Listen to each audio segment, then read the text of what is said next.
Hello. Well, as you can see, we're in a crowded environment. This is Portsmouth. This is the main drag.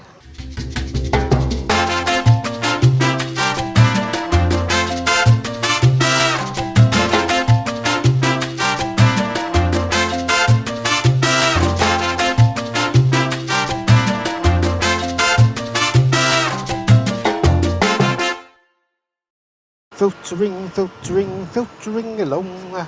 Filtering, filtering, my filtering song.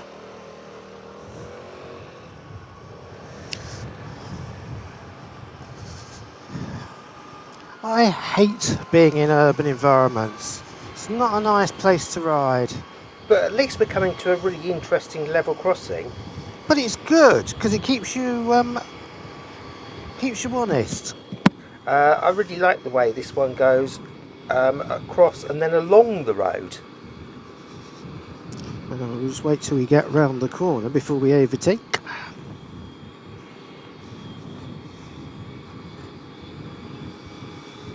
I like these houses here, they're pretty.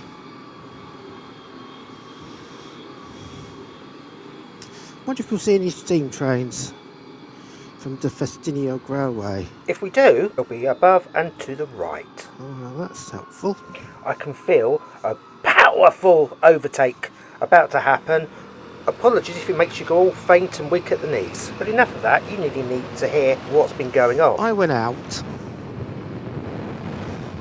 and as you know, if you've watched those two videos, I did a little bit of messing around being a bit of a fool. I did a little bit of drone photography and a little bit of my usual waffle about various bits and pieces. Anyhow, didn't quite go according to plan. So the first video I did was the one that came out second. On the right hand side, that road is what leads you down to the entrance to Port Merion, famous for the TV show The Prisoner. So I was messing around, did some stupid stuff, all went very well, ever so good. So I'm going to ride home. Now, bearing in mind the entire trip was only about 5 miles for 2 videos.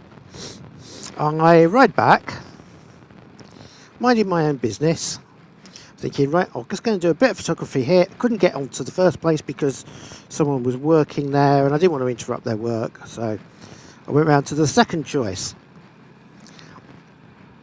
And anyway, I did what I had to do, and I was filming away, and the video started, the drone rather, was getting high wind alerts, and indeed it was quite blustery. And when you get that, it's not particularly safe.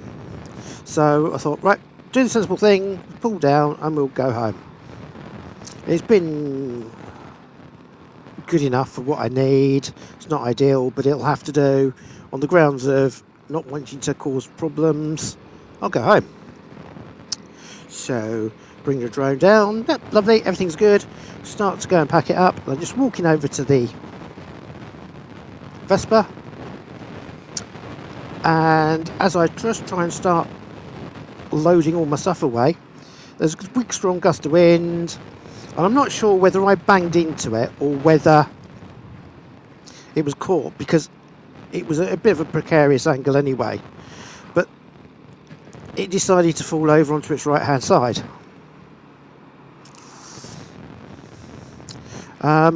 End result, oh, that's nice. End results are one broken lever and a rash on the offside rear panel. Bear in mind, of course, these are metal. These aren't cheapo Chinese plastic things. It's proper metal, and it's a bit of a rash. So anyhow, Muggins here, bit fed up, more annoyed at myself than anything, if I'm honest. Decided to sort it out.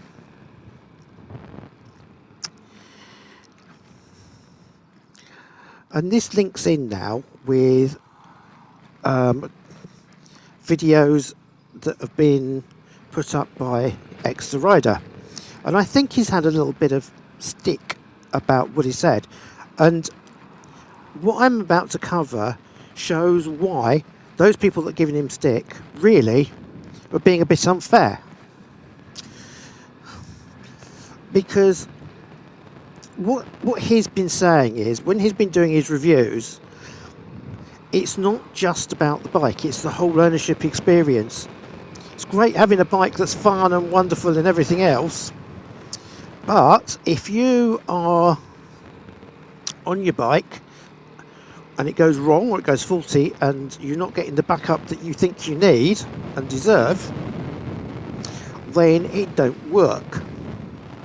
And it makes the ownership proposition really horrible. And for me, that is a major thing.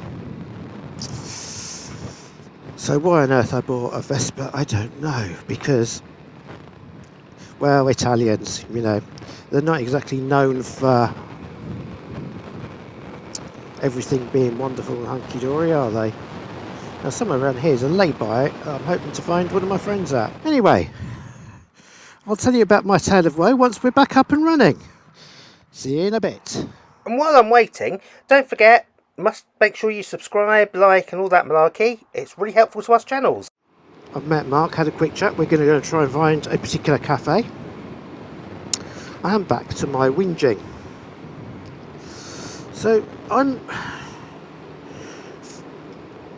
got this situation where I'm standing about a mile away from home, a mile and a half at the most.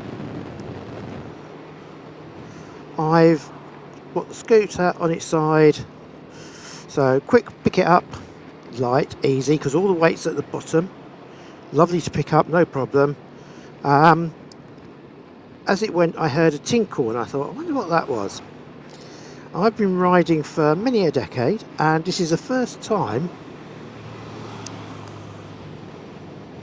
I've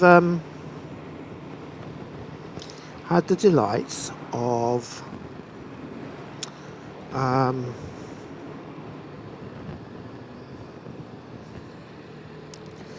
how can I put it? A lever braking. Do you know, I've never broken a lever yet until that day. So I broke a lever.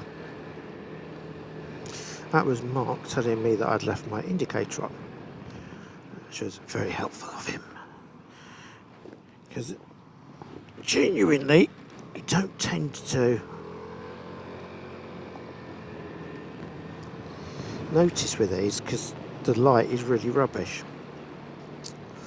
Anyway, where am I? So, in my little story, the problem was that I got a broken lever. I looked at the side, great big scratches all down there.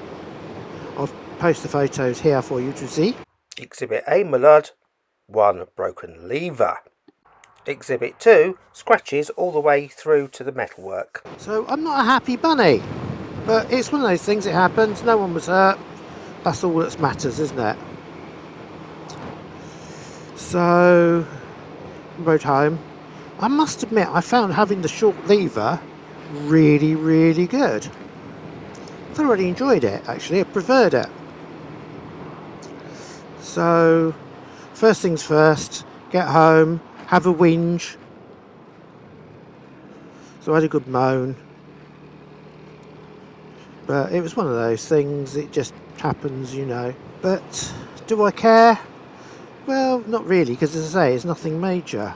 So I think it was a weekend when I did it. I don't usually ride at weekends, as you know, but I did. So come the Monday, fire off emails, etc. Anyway, it transpires. Good old Piaggio. They want 60 odd pounds for a lever, and they will be 3 to 4 weeks before I get hold of one. Well, Look out for the entrance to Port Merion on your left. it's not the dealer's fault. I just can't get hold of the kit. Now, I do know that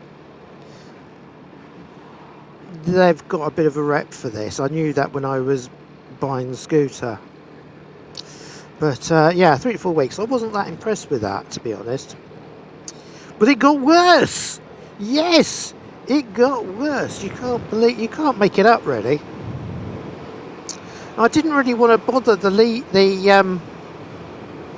dealer too much about it because they were getting enough grief from me. And so I contacted, they told me about getting hold of the paint and that Piaggio don't sell you paint for the bike. You can't get touch-up paint. But to try RS race paints. So the dealer and RS race paints were really helpful.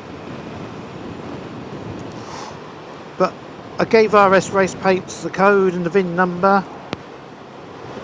Don't recognise that code. Doesn't look right at all. I'm thinking, oh God, here we go. Typical problem. So, what do? I email Piaggio. You've made this thing. Tell me what the paint code is, because the sticker you've put on it isn't being recognised by anybody. The email I got back. Well, dear reader, or dear viewer, I should say. If I hadn't had it, I wouldn't believe it. We don't know what colour it is.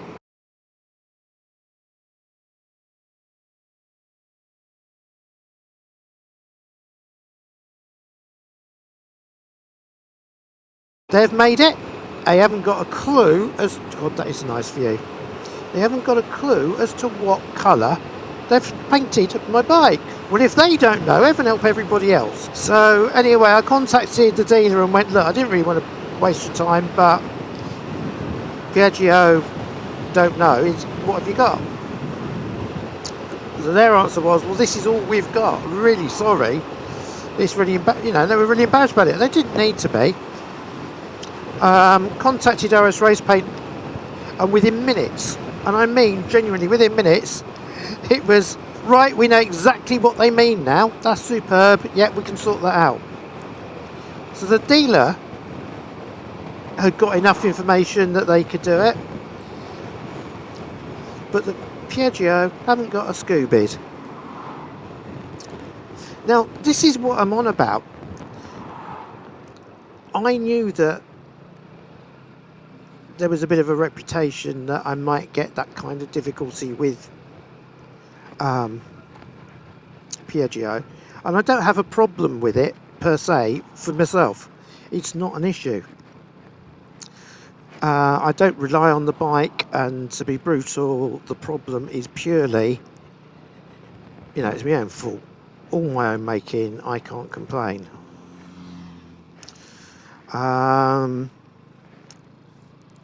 But the backup really just does, for a lot of people, spoil the user experience. And that's where I think it's really important that if you've got a concern about it and you are a YouTuber and you are reviewing a machine, whether it be a car, motorbike or whatever, then really and truly you owe it to your people, don't you, to be honest and upfront that if there is a perceived problem, you should mention it.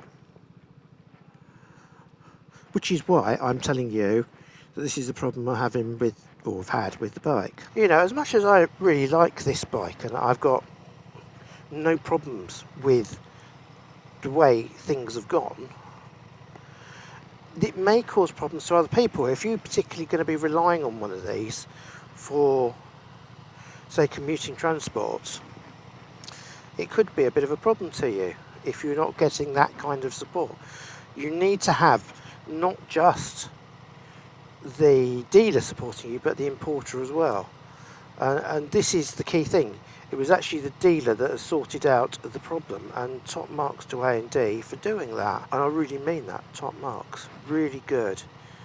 And RS Race Paint, top marks for sorting something out for me. And I think people that were going, the Exeter rider was a bit harsh by bringing in that context into his tests.